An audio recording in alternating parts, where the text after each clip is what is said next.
సాక్షి 3 TV news. జర్నలిస్టులకు 13,000 సహాయం. ప్రార్థించే పెదవుల కన్నా సహాయం చేసే చేతులు మిన్న. ప్రభుత్వానికి ప్రజలకు మధ్య వారధి జర్నలిస్టులేనని భారతీయ జనతా పార్టీ రాష్ట్ర కార్యవర్గ సభ్యులు నగరూరు రాఘవేంద్ర తెలిపారు.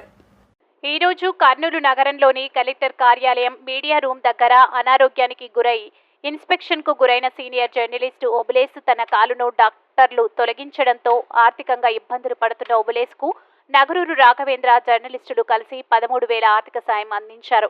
ఈ సందర్భంగా బీజేపీ రాష్ట్ర కార్యవర్గ సభ్యులు నగరూరు రాఘవేంద్ర మాట్లాడుతూ దేవుళ్లను ప్రార్థించే పెదవుల కన్నా సహాయం చేసే చేతులు గొప్పవని చెప్పారు. ప్రస్తుత పరిస్థితుల్లో జర్నలిస్టులు ఆర్థికంగా తీవ్ర ఇబ్బందులు పడుతున్నారని, ప్రభుత్వ పథకాలు జర్నలిస్టులకు అందడంలో ఇబ్బందులు ఉన్నాయని చెప్పారు. ఫోటో, వీడియో జర్నలిస్ట్ అసోసియేషన్ జిల్లా అధ్యక్షులు మీసాల రామస్వామి, రామన్న, సురేష్, రాము, నందకిషోర్, శ్రీనాథ్ రెడ్డి, మున్నా, శ్రీనివాసులు, చిన్నయ్య, రామకృష్ణ, జయబాబు తదితరులు పాల్గొన్నారు.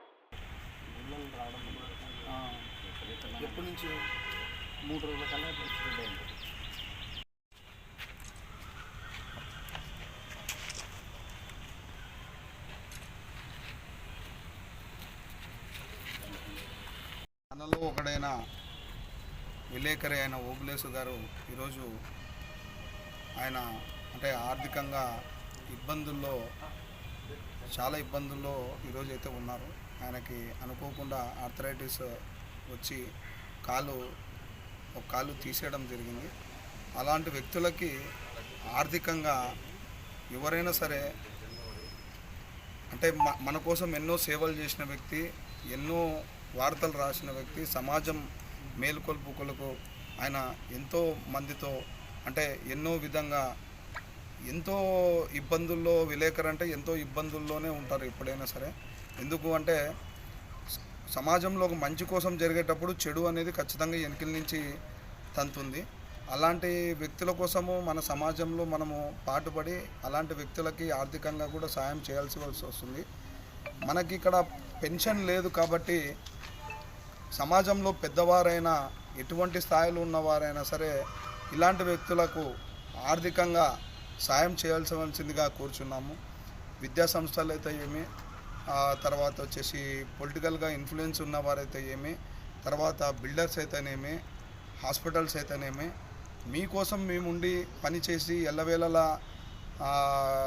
నగరాన్ని మంచి చేయాలని కాపాడుతున్న మా విలేకరులలో ఒకరైన ఓబులేసుకు ఖచ్చితంగా ఫండ్ రైజ్ చేసి ఆయన కుటుంబానికి ఆయనకి ఆర్థికంగా కాపాడవలసిందిగా నేను కోరుతున్నాను.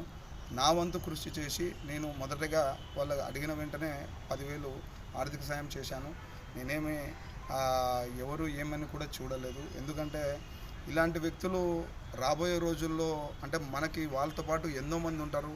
వాళ్ళు కూడా యాక్సిడెంటల్లో కానీ అన్ని విధాలలో కానీ వాళ్ళ రన్నింగ్ బస్సులు ఎక్కడంలో కానీ బైకులు తీసుకొని మీరు ఎక్కడ చెప్తే అక్కడికి వచ్చి రిపోర్టర్లు వాళ్ళు చేయాల్సిన పని ఏదో చేసుకుంటా పోయి చాలా ఇబ్బందులు ఎండనక వాననక కవరేజ్ చేసుకుంటా సమాజము బాగుండాలని కోరుకునే వ్యక్తుల్లో మనము ఒకరమని మన నగరూరు రాఘవేంద్ర. మన ఓబులేసు అన్న హెల్త్ బాగాలేక కాలు ఇన్ఫెక్షన్ అయ్యి తీసేశారు. అయితే ఆయన చెప్పింది ఒకటే, నా కాలు తీసేశారు, నేను ఇబ్బందులో ఉన్నానని ఒకే మాట చెప్పారు. నాకేమి తోచలే. వెంటనే రాఘవేంద్ర అన్న గుర్తొచ్చారు. అన్న ఇట్లా మన విలేకరికి కాలు తీసేశారన్న, మీ సాయం కావాలంటే ఓకే నేను ఇప్పుడే వచ్చేస్తున్నా అని చెప్పేసి వెనక ముందు ఆలోచించకుండా రాఘవేంద్ర అన్న వచ్చి వెంటనే తన తోచిన విధంగా 10,000 ఇవ్వడం అనేది మేము సంతోషిస్తున్నాము. అయితే ఇలాంటి వ్యక్తులు సమాజంలో ఉండడం వల్లనే సమాజము బాగుపడుతుందని చెప్పేసి మాలాంటి జర్నలిస్టులకు చేదోడు వాదోడుగా రాఘవేంద్ర అన్న లాంటి వాళ్ళు ఉన్నారని మేము సంతోషిస్తున్నాము. అయితే మేము తోచిన విధంగా మేము ఒక 3,000, అలాగే అన్న ఒక 10,000, మొత్తం 13,000 మన ఓబులేసు అన్న కుటుంబానికి చిన్న ఆర్థిక సాయమే తప్ప అదేం కాదు. అయితే ఈ విషయం తెలుసుకున్న మిగతా దాతలు, శ్రీమంతులు, ఉన్నత వాళ్ళు అందరూ చాలామంది ఉన్నారు. వాళ్ళకు ఆయన ఫోన్పే కానీ ఆయన అకౌంట్ కానీ తీసుకొని